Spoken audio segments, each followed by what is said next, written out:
So I fixed my laptop, in case you were wondering. So, boom, we're back on track. However, I am starting my practicum on Halloween, and that's my future. So evidently that takes priority. The podcast is still going to be happening, but it's not going to be my number one priority. So don't disappear, but don't be frustrated if it's not a weekly upload, because man's got to learn so I can get paychecks, bro.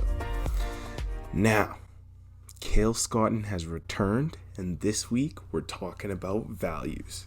We explored questions such as, but not limited to, what is value? Do values differ from place to place? Are certain values better than others? And much, much more.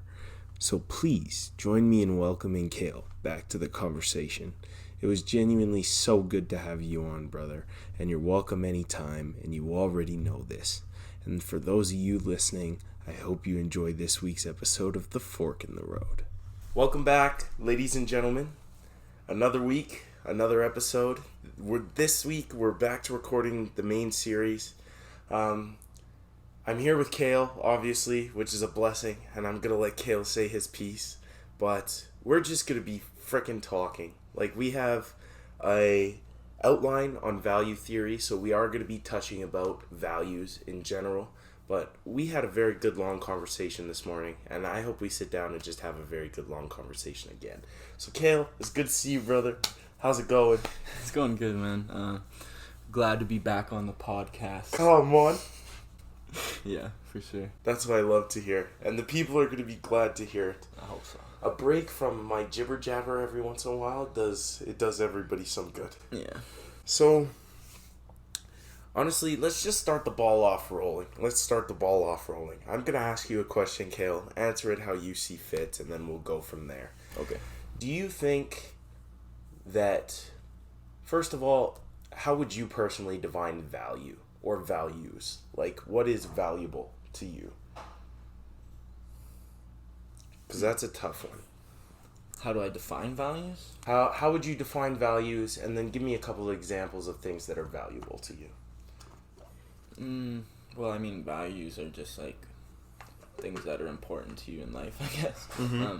I think that, like, your values aren't necessarily what you, like, say you value. It has a lot more to do with, like, how you act. Right. Yeah. Big ones for me, like, integrity. Mm-hmm.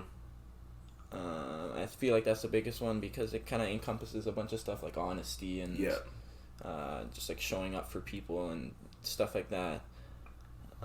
Another big value is truth. Mm-hmm. That's what we're doing here. Yeah. We're looking for it. Yeah. So yeah, I think it's like values are just things that you hold dear to yourself and that really influence how you act and how you live your life. Yeah, I would have to agree. Like, obviously my definition wouldn't be word for word the same. Those grunts you hear in the background, all the boys are home. Tyler is here. Tyler, say hi. Hi.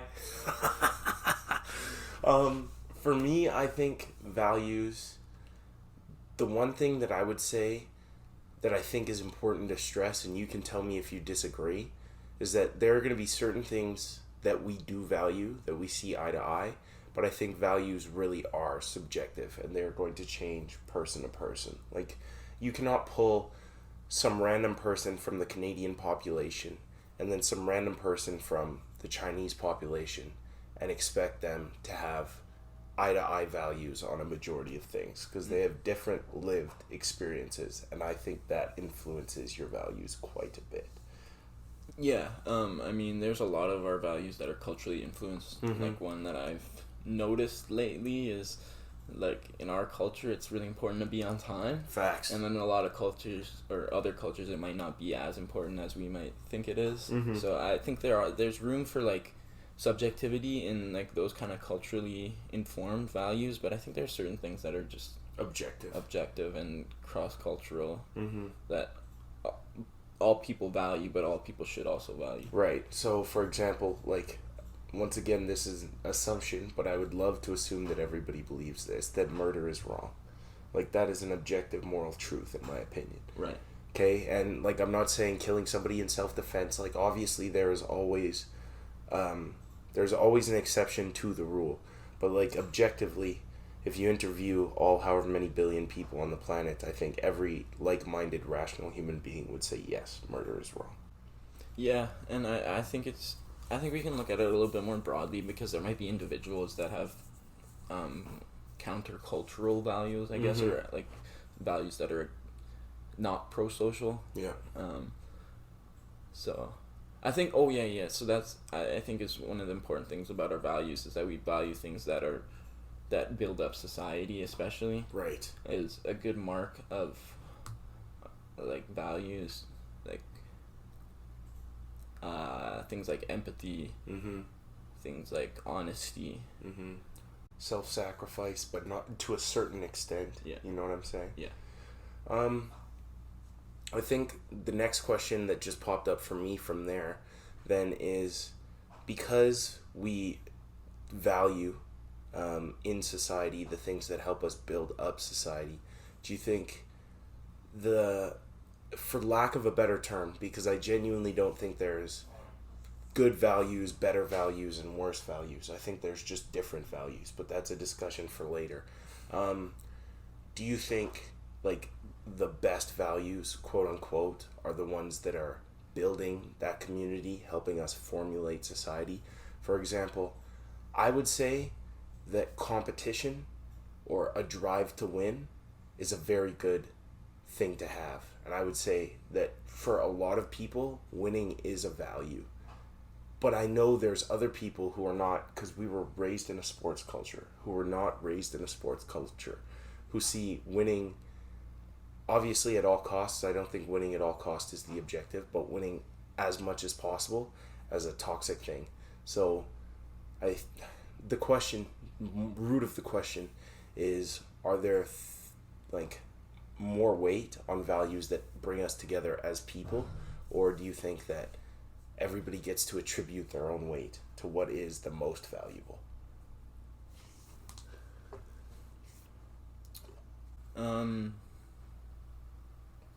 Well, each person has to decide for themselves what is most valuable to them. Okay.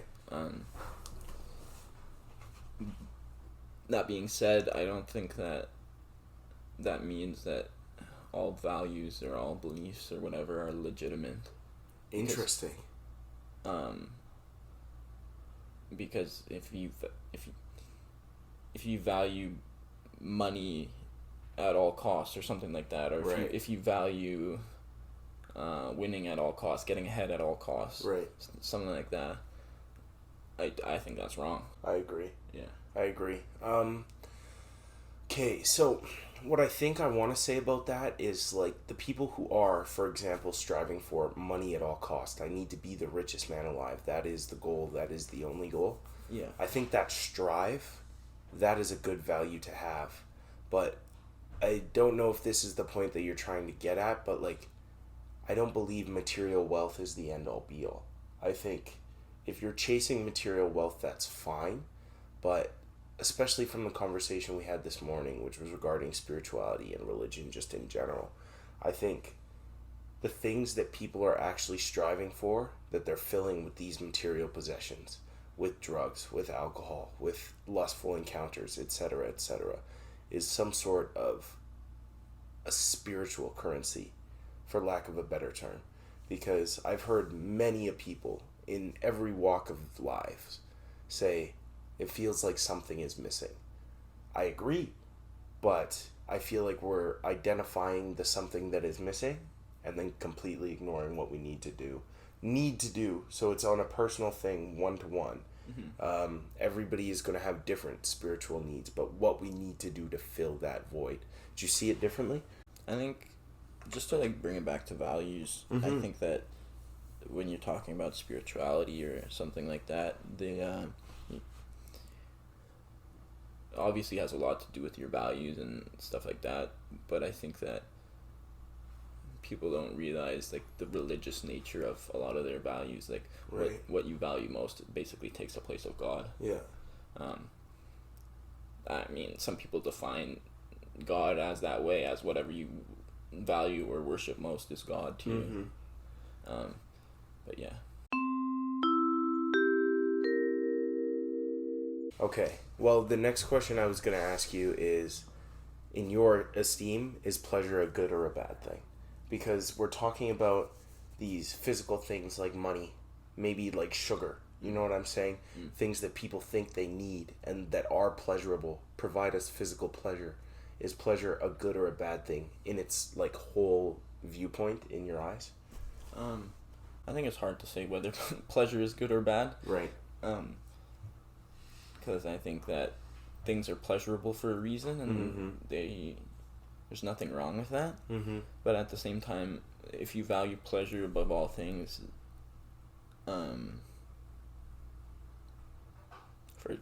first of all, I just like it's a personal belief that that's wrong, but I think it's kind of illogical too, because you won't feel happy all the time. Exactly. It's unachievable, would you say? Yeah, it's flighty. Like Right. it's not lasting. Right. Yeah. So I think my biggest thing is that exactly what you're saying, hopefully in less words, is that pleasure is obviously inherently good, but just like anything in life, when you do too much, that's when you'll see the other side of it. Like, it's a very fine line to walk on pleasure being good and pleasure being bad.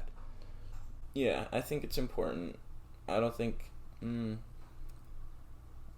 don't know if pleasure or pain has an inherent moral judgment to it. Okay. Like, I don't think you can say that it's good or bad, maybe, but it's just like, I guess, your attachment to it and your relationship to it. Right.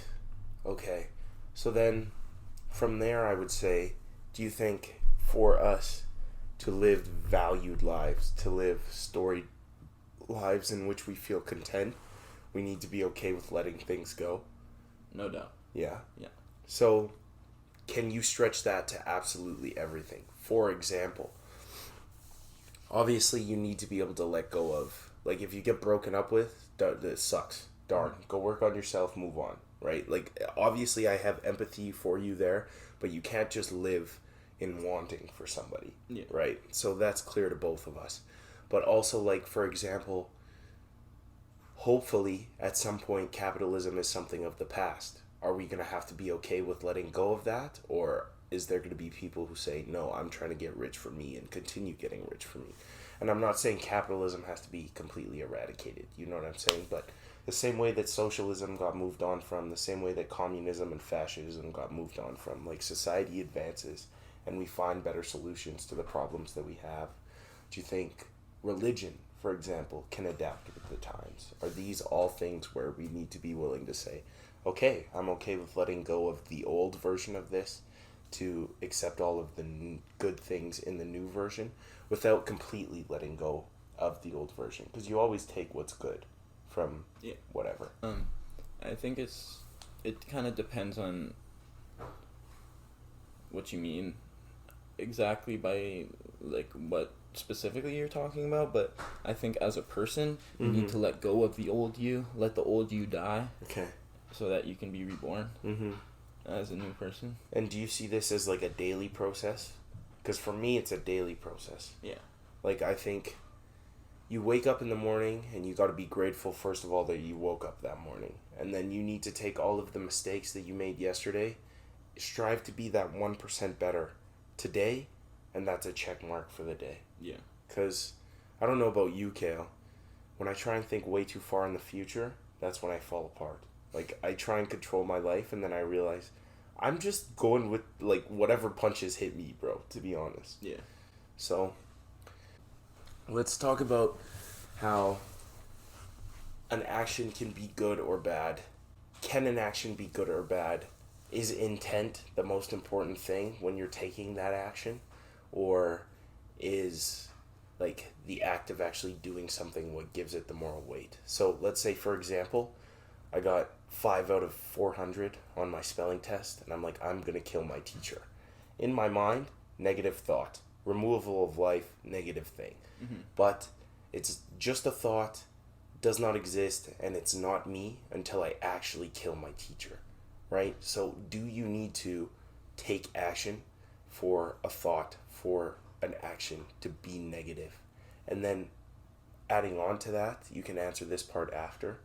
Do you think that your actions need to be consistent with your values at all times for you to be a moral person? I think it's obviously worse to do something than to think to do it. Mm-hmm. And yet it's wrong still to have immoral thoughts, I guess. Yeah. Like, you should fight against your immoral thoughts and desires. Mm-hmm. To the best of your ability. Yeah. They're like seeds in your heart. Right. So if you let them take root and like grow, and these things will become actions. Right. Eventually. Right. Yeah. And then, sorry, the second part was.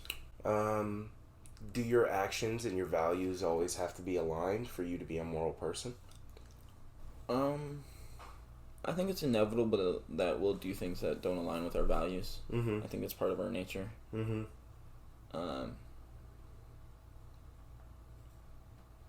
It's not to say you're an immoral or bad person per se. It's just that I think it's part of being human.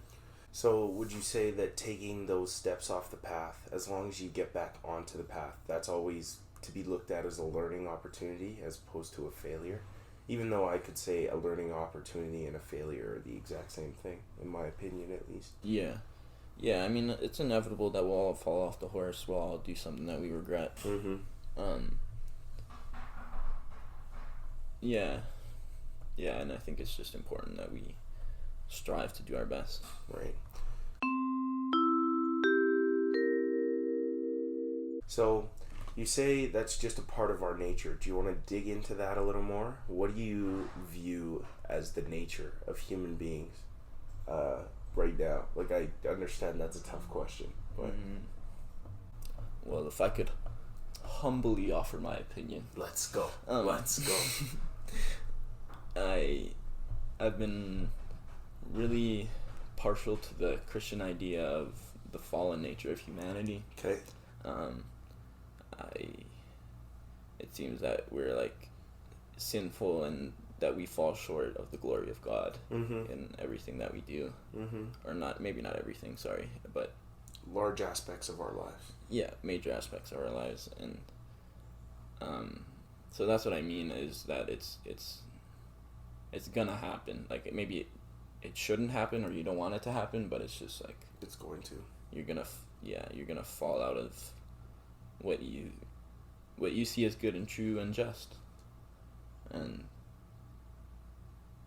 it's important to recognize yourself as like that fallible creature that you are, I think. And it's really humbling to see that. So my thing is that, first of all, I'm not going to tell anybody what to do, and I'm not going to tell you what to do. But what I get from that, Cale, hearing you say that, is, first of all, it screams in my mind, just because we are fallible creatures capable of making mistakes, that should not be a justification for you to, I don't know, steal from somebody and say, oh, I'm just a fallible creature, I make mistakes, and then continue to steal from people. You know what I'm saying? Yeah. So I think that idea, that humbleness that you're talking about, saying, okay, it's so easy for me to make the wrong decision, I need to actively fight every minute that I can, consciously and subconsciously, to continue to make the right decisions. Because in my esteem, and you can speak to your experience with this, when I'm treating people with respect, when I'm going above and beyond to make people feel welcome, that's when the best things happen in my life. Is when you're going above and beyond to make people feel like people, you're fine. But as soon as you start breaking these central tenets that you can see across major religions, don't lie, don't steal, don't cheat, don't etc., that's when you start wavering from the path, you know? At least that's the way I've seen it in my young life so far. Yeah. I also think, man, so we were talking about this earlier. It's not our position to gatekeep who you love in terms of like a creator, what denomination you follow, what rules you see to be as sacred. But speak to me about this, Cale, because I think we can agree on there's a lot of division in our society right now. And there's a lot of division in our society all the time. Mm-hmm. I'm not saying that that's going to go away. But I think there are a lot of people who are adding fuel to the fire. The people who say, oh, and this is connecting back to what you said at the end there. I don't think that people, like human beings, and I don't think anybody's one viewpoint, whether this is a religious viewpoint or a secular viewpoint, is the end-all be-all. So, for me, I think it's very important to respect other people and other people's traditions. Because while, for example, I know nothing about the Quran and nothing of Allah and that practice, I am going to respect every single person that I meet that practices this religion, because I think religion is supposed to build a community, even if it's somebody else's religion. Like, you can be communal on the fact that you believe in a higher power, at the very least. But I know you're not going to see this the exact same way as I do. So let me know how you feel about that. Yeah, I think you kind of touch on a big problem, or I don't know if it's a problem, but like kind of the issue of tolerance is like, how much can you tolerate before it gets too far, right? Because obviously it's important to tolerate other people's beliefs, but if what they believe is wrong, is intolerable, yeah, or like you or can't, just objectively wrong, yeah, is what you're saying. You can't, for example, if you value tolerance, you can't tolerate intolerance, right? That's literally illogical, right? Yeah. So okay. There's certain things that you, in the name of serving truth and love, yeah, that you can't put up with, right? Saying that, I agree with you that it's like there's kind of this humble approach that it's just like, who am I that I think I know the truth? Mm-hmm. So it's kind of hard to balance those things. It's a very fine line to walk. But for me, for example, one of those things, I do not think you can value tolerance and love and be a racist in any way, shape, or form. No doubt. I think you need to bash out. And for me, my biggest learning that I've had to do is with the indigenous communities, because my mom was a transit driver. I grew up in southern Alberta. The viewpoint of those communities, where I grew up, was lesser than. And I acknowledge now that is just misinformation and like lack of resources and opportunity. Okay, so that was ignorance completely on my part. But I needed to go out of my way and stomp that out, because it was a permeating thought pattern in my life. Oh, these people are garbage. They don't do anything for society. They just take our money and go to university for free. That's not the whole story at all. It's not even close to the whole story. But that's what was fed to me. But then there's people who exist in the world who still think it's fine to have hierarchical, whatever the frig that word is, organization within their society based on religious denomination, based on race, based on etc., etc. So I get exactly where you're coming from. Who am I to say that you can't be a racist and a good person? Well, I think pretty logical human being.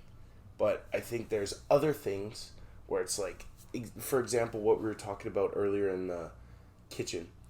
For me, I don't think religion should micromanage what you can do. Like, if your religion tells you can't drink coffee, I don't think that's the point. But then there's other people who see that and they say, no, this is a truth. This protects us. This is important. Right? So who am I to say that your religion micromanaging you takes away the value from it? Yeah.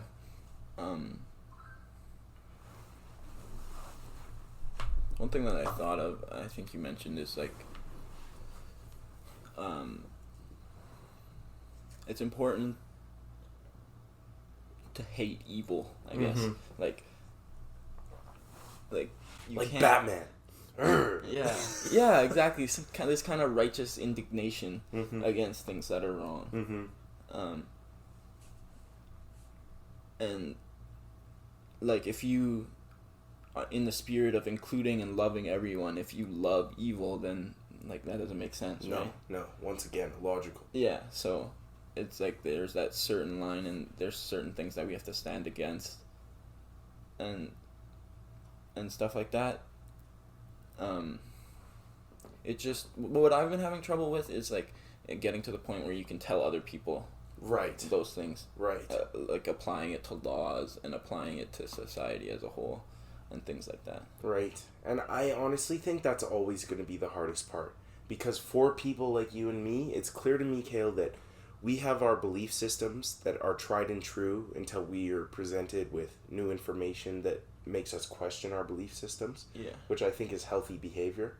But I also think that we see this as our belief systems, and I don't know, I'm not going to speak for you, but I would never oppose my views on anybody else, because nobody else truly has my experience.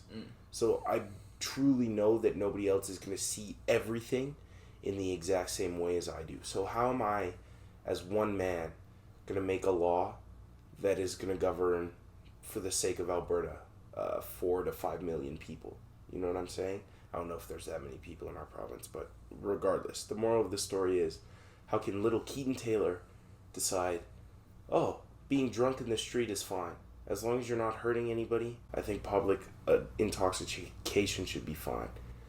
I can't make that rule, because I don't live in communities where people get pissed drunk, walk in the streets, and then rob people. Or they get pissed drunk, get in the streets, and then they rape people. Like, there's rules for a reason. And being able to go from, this is what I think, and it's nice and pretty and a beautiful thought, to an applicable law, so much bureaucracy, so many hoops you have to jump through. But that's why we're not going to be politicians. Exactly.